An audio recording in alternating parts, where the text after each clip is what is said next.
Мага кошунам ыйлактап акча сурап келгенинен 55 000 сом акча бергенмин. Акчаны бир айда берем деп тилкат жазып берген, бирок бербей жатат. Берүүгө да шарты жок. Сотко берейин десем жакын адамдар. Эми акчама күйүп кетпеш үчүн анын үйүнөн акчага жетиштүү буюмун алып кетсем болобу, же мага зыян болуп калабы?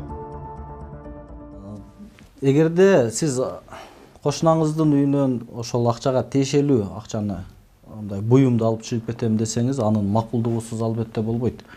Ал үчүн сиз кошунаңыз менен макулдашып, эгерде ал өзү өз ыктыяры менен бере турган болсо, анда сиз аны алсаңыз болот, албетте, эгер төлөө мүмкүнчүлүгү болбой жаткан болсо.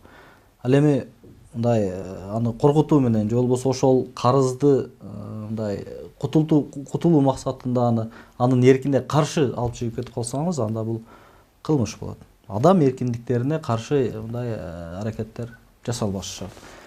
Эгерде сизге карыз болсо, ал акчаны алгандыгы жөнүндө сизге тилкат жазып берген болсо, сиз бул боюнча сөзсүз түрдө сотко кайрылыңыз.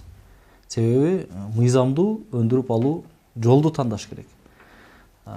Ошондуктан сиз сотко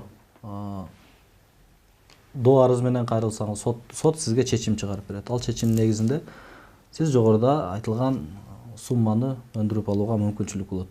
Эгерде сиз айтып жаткандай анын төлөө мүмкүнчүлүгү жок болгон болсо, анда анын ошол үйүндөгү ошол сиз айтып жаткан суммага ылайыктуу буюмуна камак салып, ошол аткаруунун ыкмасын демек өзгөртүп, ошол эмне кааласаңыз телевизор же болбосо дагы бир башка буюмуна, автоунаасына атайын камак салып, ошол буюмуна буруу жолу менен өндүрүп алсаңыз болот. Мындай учурлар мындай мыйзамда көрсөтүлгөн.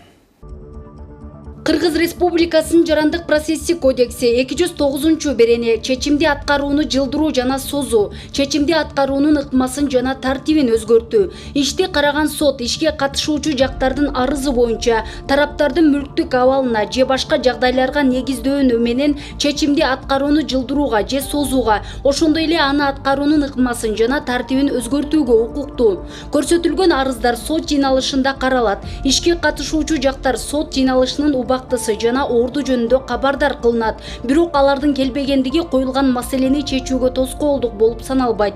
Чечимди аткарууну кийинкиге калтыруу же жылыштыруу жөнүндө, аны аткаруунун ыкмасын жана тартибин өзгөртүү жөнүндө маселе боюнча соттун аныктамасына карата жекече даттануу берилиши мүмкүн.